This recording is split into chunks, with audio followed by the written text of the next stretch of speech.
For today's Christmas piping tutorial, we are making buttercream wreaths 2 ways and easy holly garlands.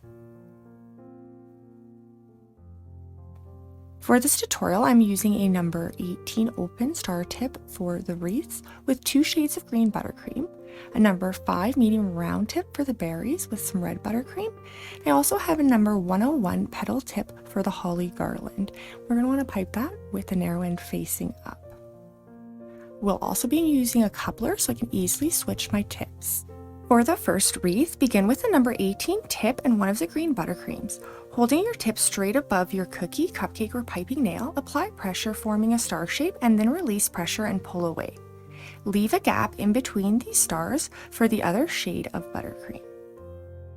Continue piping until you return to your starting point.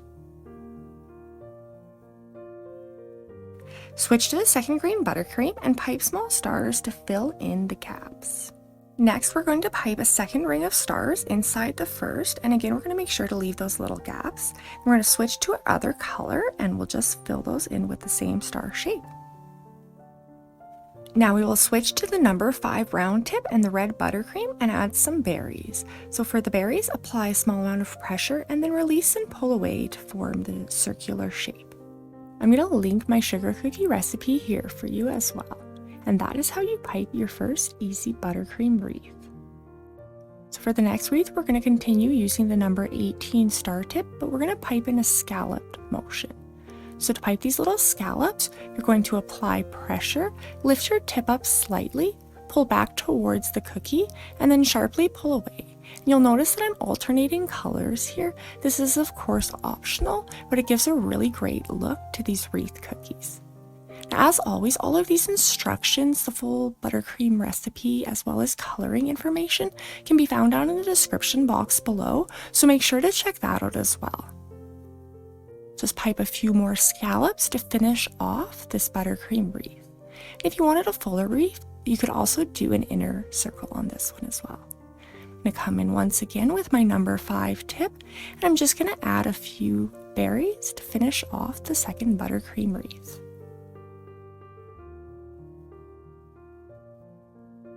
And that is the second easy buttercream wreath.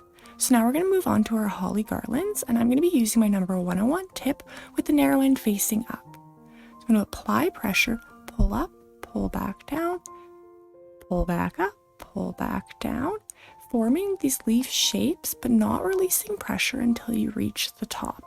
And I have a couple of very detailed leaf piping tutorials that I'm going to link here for you, as well as down in the description box below if you'd like a little bit more of an explanation on how to pipe these.